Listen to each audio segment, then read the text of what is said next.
Okay, this is something that I kind of think I'm wanting to explore a little bit. I don't even know where to begin about this, so we'll just jump right into it.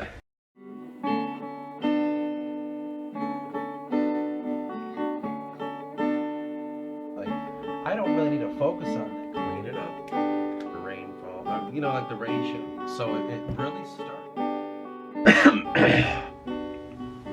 As it's kind of known in the world, there's, to really keep it simple, there's pagan religion, then there's like Abrahamic, I know there's like, Hindu and Taoism and fucking, what other like famous religions there are. But let's just really focus in from pagan and Abrahamic religions, because I think I can connect the other ones at some point. But I just had I had an idea. I was listening to someone really talk about it was Celtic gods and stuff, and I was letting my mind just close away, and I started to realize something. He was describing these gods, and I listened to some Finnish gods being described, and I've listened to some Norse gods and stuff. I've been kind of doing some research in, let's just term it religion. Now, I had a realization. So I was like, well, okay, we have the Abrahamic God, the God that first presented himself to the Jews. What about everything before that? What about these people's lives and their experiences and their religions? We're just going to say that was all bullshit to that point, and they were just making that up, and then this is the real truth when it comes to the Jewish God and then later the Christian and Muslim God? I don't think so. That doesn't make any sense to me. It makes zero sense, in fact, which is one of the hardest reasons I could never accept a Abrahamic God. I couldn't, because I was like, this doesn't make, he can't just appear and like, yeah, I was here and I'm this, like, no, man, something's up. So as one would know from the channel here, the exploration of the Aeon and the Titans. I suggest you go and watch some of those videos to see where we're coming from on this. But my thinking is, going back to reality, God appeared to his people. And it was, I don't really know. See, I'm going to start reading the Bible a bit, which I've never read before until recently, like I'm about to. I've always only heard about it. But my theory is the Nephilim, however you say that. Nephilim, those angels, if that's true, I don't know, it could be a translational thing. The large and strong beings, the mysterious beings in the Hebrew Bible, that before the flood had relations between like our women, like human women and stuff. Now, I'm wondering if those Nephilim are actually pagan gods throughout all the world. Every, like, African gods, Celtic gods, Norse gods, like Indo-European, I don't know, Aboriginal gods from any fucking culture you want. All of the pagan gods. Thousands to have names, right? What if they're these angels described in the Bible? At least I heard it was described as angels. They might not be that, actually. What if the Nephilim, or however you say that, are actually what we discovered to be pagan gods? So you think of the Egyptian gods. You think of, during the time of Moses, how during the whatever the hell that was called, where the God was doing all these things to the Egyptians and the king, or the Pharaoh, the plagues or something, and it was equated to him defeating each individual Egyptian god. What if that's what's going on? What if God, I would say God fights these Nephilim, and it had happen for a long time, and then you think way in the future, and you think when paganry was being quelled by the Christians and stuff, they're still actively seeking out and destroying the remnants. So during the times that the Roman Catholic Church was really spreading, and they were going to the places in Britain, and the Britons were all still like, yeah, Sir Nuno, yeah, as I say, Sir Nunos and Lug and all this and that, and yeah, these are our gods. And they're like, fuck, no, they're not. Those people were worshiping the remnants of these gods who probably are no longer around, or went into hiding in some way, shape, or form.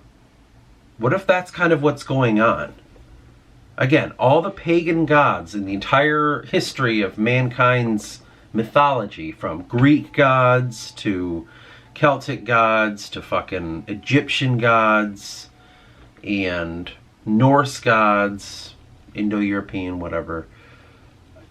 Everybody, the entire history of the world, all those gods are just below God, and those are those angels, the giants, sons of God.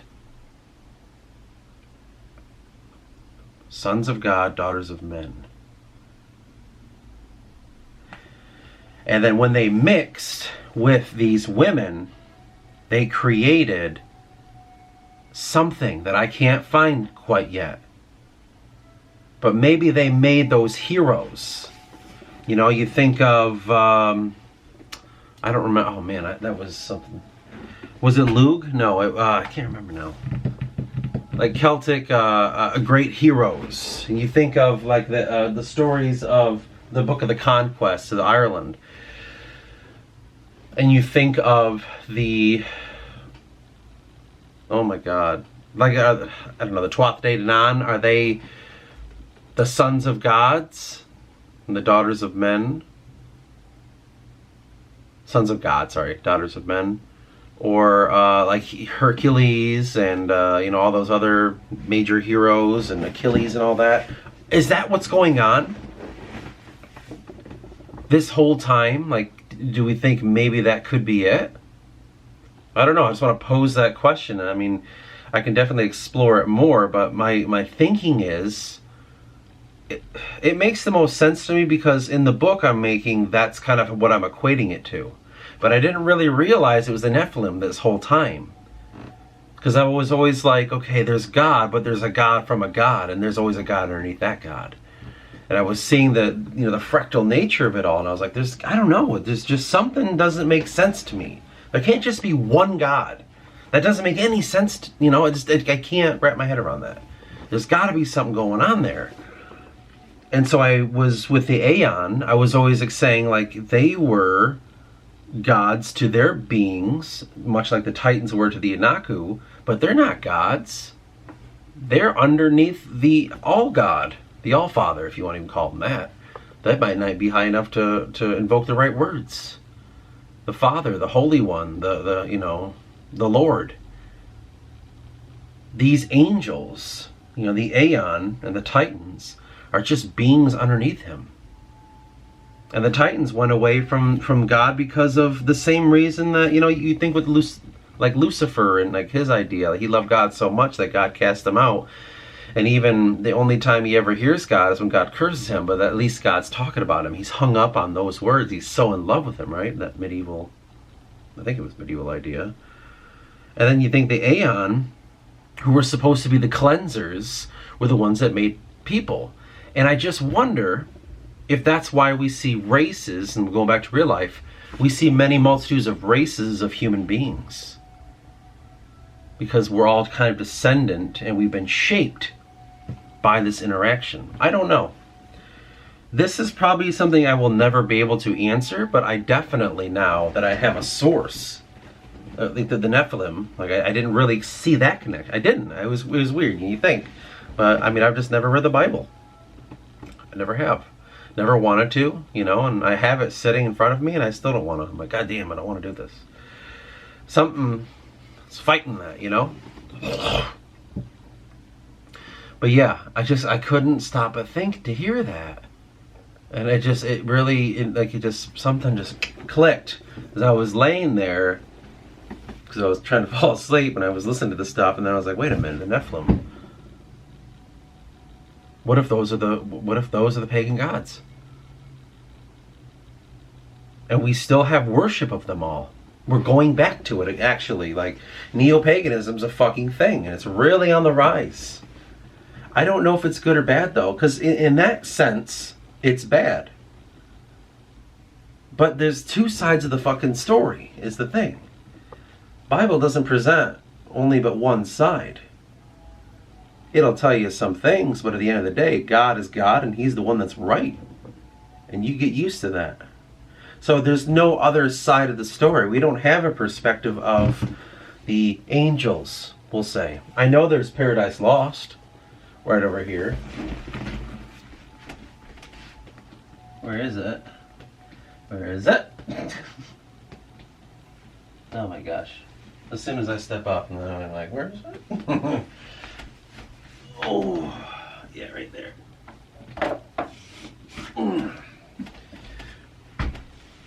So there's Paradise Lost here by John Milton, and that really explores that Christian idea of the, really diving into the story after Adam and Eve, and like really going into what Adam and Eve, like going into the nuts and bolts of the war on the gods, like angels being cast down. Is it a fantasy thing? Did he divinely get these words? Because this is not the Bible. Paradise Lost is influenced by the Bible. But Paradise Lost is possibly some sort of, let's say, look into what the angels would see and feel, in a sense.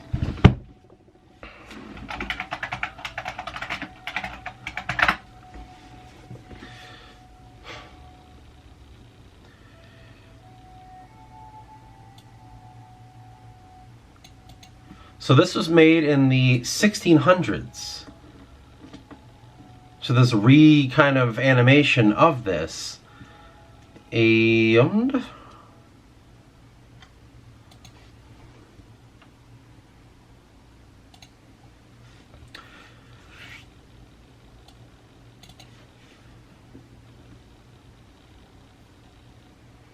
so the thing is, as I become a writer, or at least try to, I do wonder often just what sources of our own storytelling are. And it's really hard to go back to the ancient sources. The Celts are the biggest one that I'm super influenced by, but there's not much I can go off of, right? There's just not a lot of records left. And not only did they not write anything down, but anything that might have been was fucking destroyed. So, Paradise Lost. As a storyteller, I understand that there are things that the right kind of storyteller will do where they invoke something from the other and bring it down into story form. Now, if they're good enough, they know how to put that inside of a structure, which is storytelling, which is why we see the same stories kind of follow the same format of, like the hero's journey or other, rags to riches or fucking, I don't know, other types of ways stories are structured. I know that you can do that. You can pull forth from something and put it in this format here. Now, I wonder about the Bible in and of itself, if it's one of these things that is actually from another, pulled down, and we put enough story to it that it has a little bit of truth in it. Is it a major philosophy? Is it a major mythology? Or is it actual fucking truth? We'll never know that. Your faith can tell you this and that, but we won't, the faithless won't know. Now, in that faith, there's a whole thing I can explore. But, Paradise Lost. Somewhat of a perception of what really happened with Adam and Eve. But it really explores the idea of the war between the God and the angels. Now, I don't know if necessarily the Christians really adopted this, but it seems like they have. Because this really goes into what the idea of hell is. Which, as I understand it, isn't really something explored too much in the Bible, in the Old Testament. Only but in the New Testament, right? I don't know. I'm about to find out. I have the New Testament and the Old Testament. But I can't help but think of it that way, of like the way storytelling is. and what exactly is going on. So in my exploration to find the Nephilim, and to see if I can find some sort of connection between them and pagan gods, I don't even know how I can begin to do that. I have only but a few sources.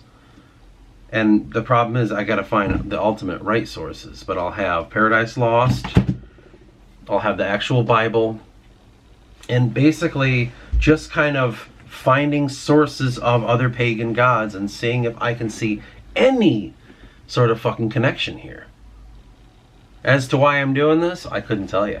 But it seems like something that I should do. Something that's very interesting. I mean, do I really want to do this? Not really. But for some reason, something's telling me to do it. Now, in saying that, I'm going to go back real quick. That dream I had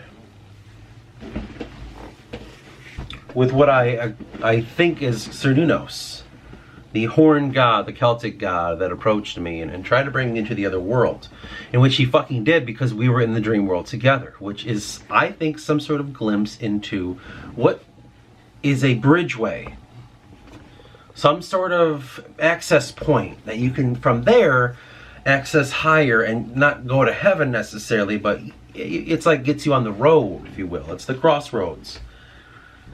Now, in that point, I don't know how to feel about that, so what I'm doing is I'm going to write a short story, and I'm going to explore with my subconscious. I have the, right now, I was working on a story about, I don't remember his name, but this hero who will have to do that and explore the magic that hides within him by accessing the dream world, and from the dream world he can use his astral projection in order to find the truth of this shady individual who came into his life, this weird, creepy mage guy.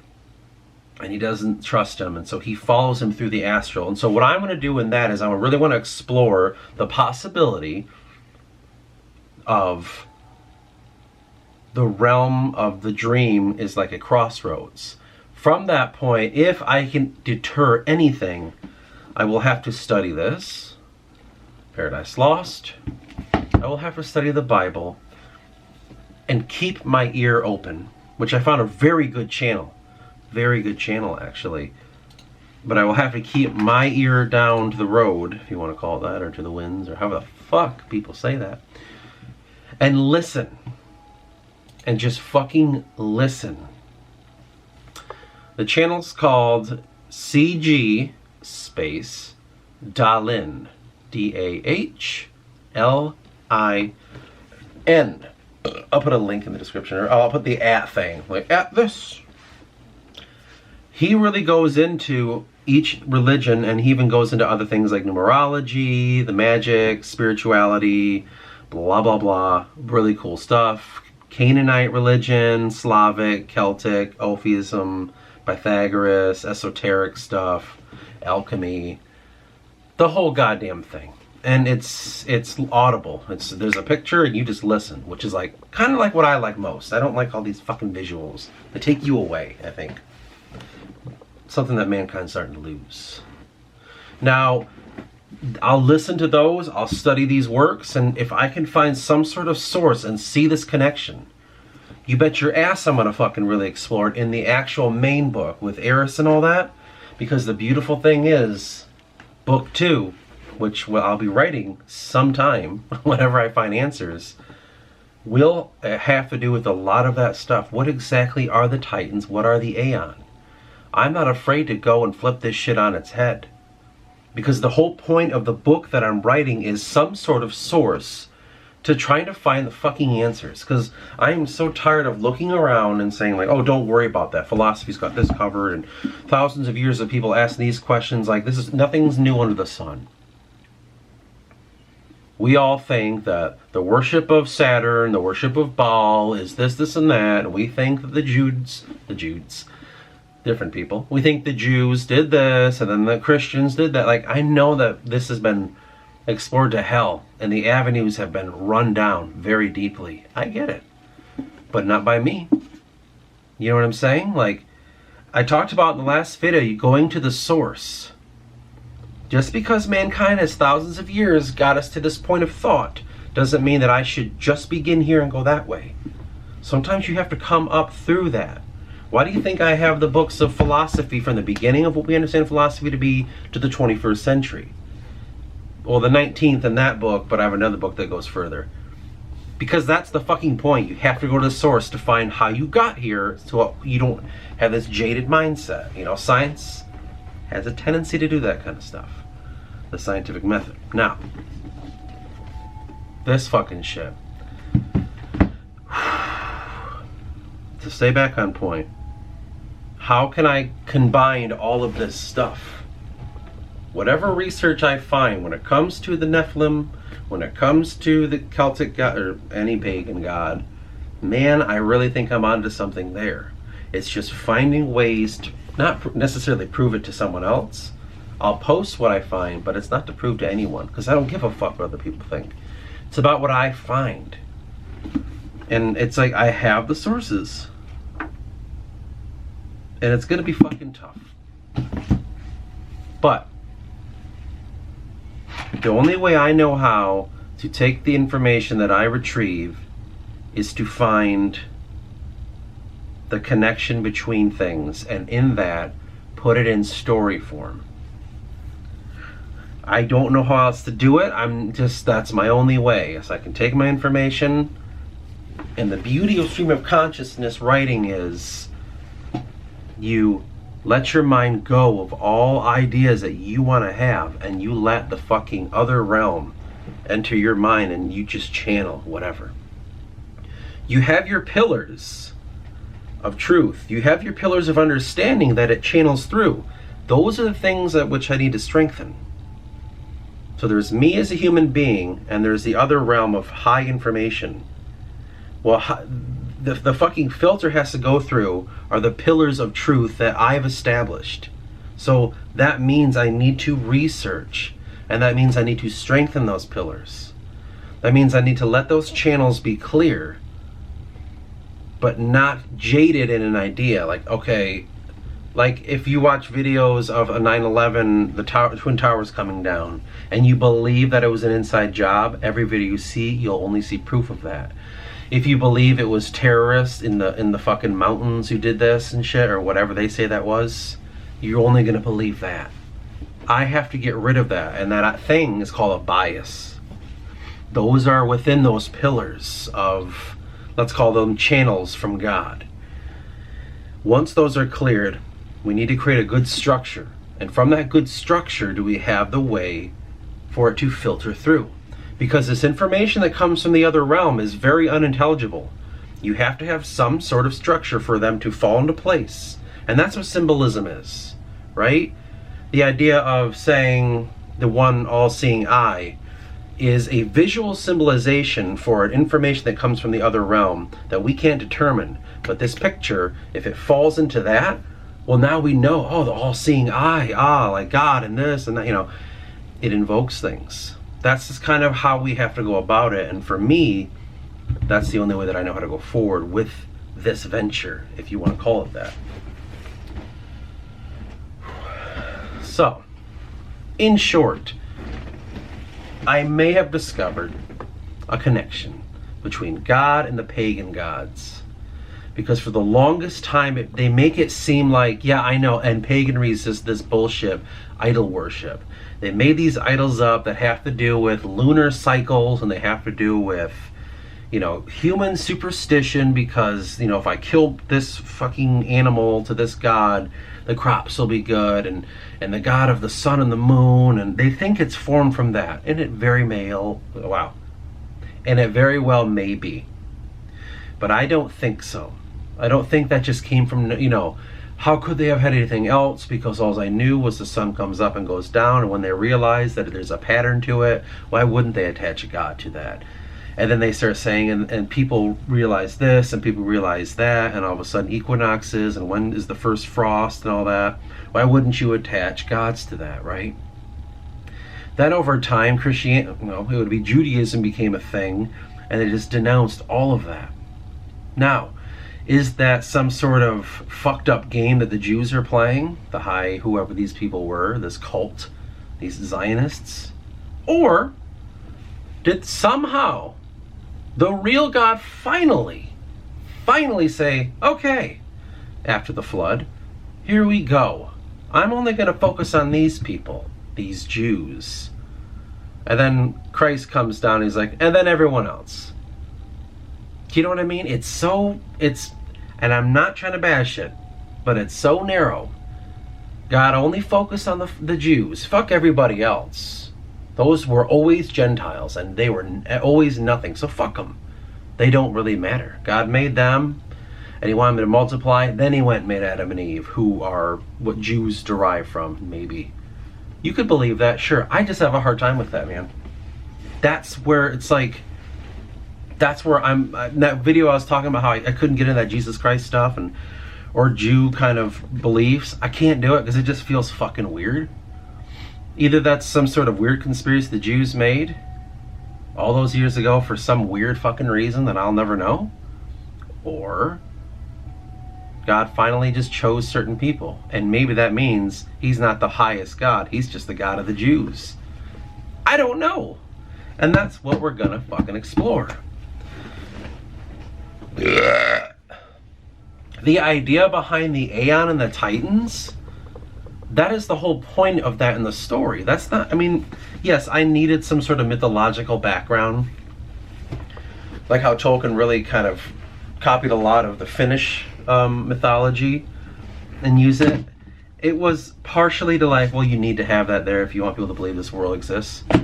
But the other part of it was, I always kind of thought, like, man, it just seems like all races or all cultures have their own deities, but they are separate, and in that separation, of course they'd be separate, but there's always this unifying truth that they seem to like be similar with. Does that make sense? So you look at the Nordic religions, you look at Anglo-Saxon religion, you look at Celtic, and you're just like, oh, it's like all like, but just a little different. Even to Greek religions, it's all just like a little, the name changes a little bit. The sea foam goddess kind of thing, born from sea foam in the sea. It's like, wait a minute, I've heard that in Celtic and Finnish. That's weird. Why are those two? Well, you find a source, right? And so that source goes back to Indo-European religion, the All-Sky Father, and all this shit. And then East cultures go away, and they're like, oh, Wotan. And they're like, we talking about Odin. And this guy's like, what do you mean? The Celtic one. Fucking Dagda or something. I don't know. I'm not comparing all that, but you know what I'm saying? Like, you start forming your own. Everything kind of slightly changes. A telephone game of life. The Indo-European, all one religion, might be the Nephilim. Might be the angels. Or described as angels in the Jewish book. It's just finding the real God. That's the whole point of what I'm trying to do in my entire life's work. Find my story is the small, like I call it the story. But the high story of my real life is finding who God is. Who is God? That's my high story. And I think I might have stumbled upon it. Like, man, it's always in there, but you gotta click it on. You gotta, like, it comes through the channel. I cleared it. I was meditating in bed, and I was listening to these words, and it filtered in. It was like, Nephilim. I'm like, holy shit, what? Nephilim? And then I had to write it down, because I'm like, I'm going to forget this. And now we're going to try to explore that. Ahead of us, we got a fucking crazy journey. I really wish I didn't have a full-time job so I could do this. But golly, man. I could do a reading of the book. I found it. It's just called The Book. And it's the story of the Bible written in more of a story fashion. But the problem with it is there's a misprint. And I'll show you. By the way, you're going to see, remember that 22 thing I was telling you about? I'll show you. All right, so, and I have a way we can do this, but let me show you this. I have the New Testament. This is actually called the Recovery version, which is, I guess, the best one to read. I don't know, but I have it. I have the New Testament. We'll get there. Paradise Lost. Then I have this. It's called The Book. A compelling odyssey of love, truth, and adventure. And I was like, what does that mean? The grand panorama, as well as the subplots of the ages, unfold throughout this timeless epic. In it, you'll discover the greatest truths in the cosmos, the depths of the mind of man, even the nature of the heart of God.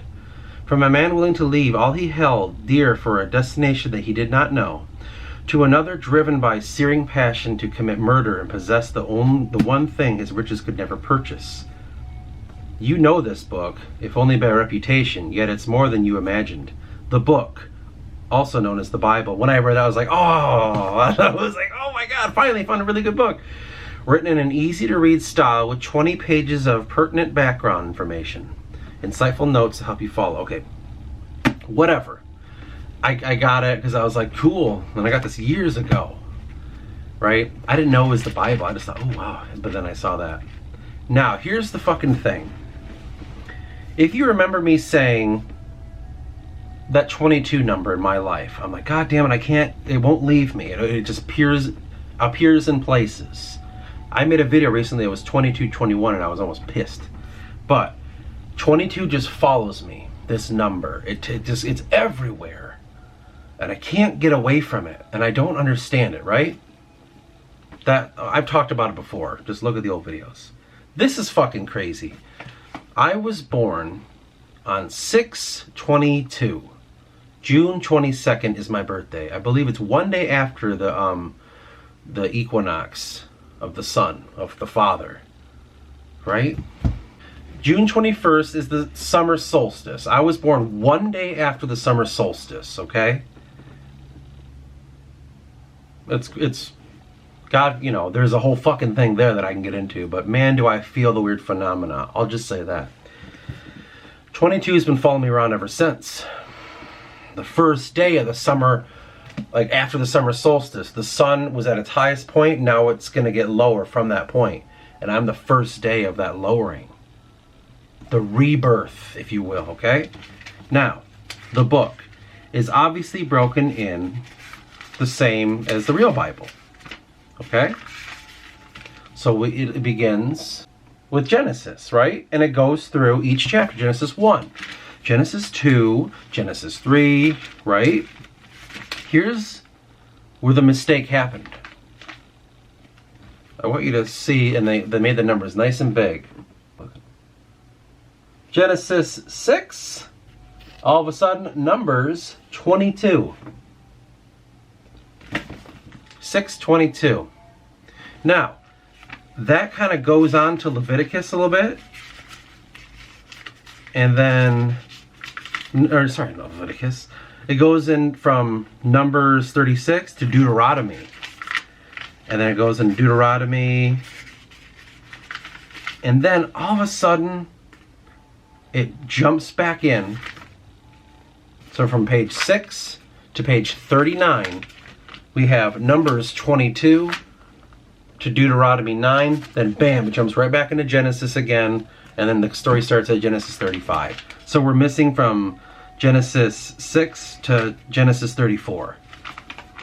Some sort of misprint happened where this many pages was out of order. Now those pages are actually in their proper place when you get to where Numbers should be in the Bible. See, it doesn't go like, well, where's Numbers and Deuteronomy? Maybe that's where the Acts or Genesis is. No. This misprint took from Genesis 6, and it just said, instead of going to Genesis 7, it said, I don't know why, but Numbers 22 are going to go right there. Genesis 6 was the part where I think God's like, yeah, you know, this is fucked. And he talks about the Nephilim a little bit. He's like, they were fucking the women down there. Or, sorry. They were doing that. And God's like, nah, I'm not about this. But there's a one guy named Noah, and he's cool. Here's weirdly specific dimensions to build this boat. You do it, and don't worry, your sons and their wives will be fine. And then it just stops. And then all of a sudden we jump into 22, where Balak consults the prophet Balaam, and he's just like, yeah, there's these Egyptians on my land. I want them gone. You should curse them, on Numbers 22. And the guy's like, fuck, okay, I'll do that. But then God's like, Don't you dare. And he's like, damn it, well, I can't. And then Balak's like, but come on, man, like, make them go away, these Egyptians. And then it goes into like, Balaam gives God's message, you know, like, cause he's like, you can stay here, and then if God tells you, I'll let you know what he says, kind of thing. I don't think that there may be a major connection between those two chapters, I guess they're called, but it is fucking odd. I just wanted to get that out of the way. Is that not fucking weird? That it happened to be 6/22, the year or the day I was born, the day after the summer solstice. But here's what we can do. We might be able to do this on videos for one person to watch, because who wants to see this? I could read this version of the Bible, which is way easier to read because they're full sentences. You know, like right here, Leviticus 17. The Lord gave Moses these additional instructions for Aaron and the priests for all the people of Israel. Any Israelis who sacrifice an ox, lamb, or like, it's more like realistic to read instead of this weird fucking structure. I could read the Bible and we could take some notes because we're going to do some research, right?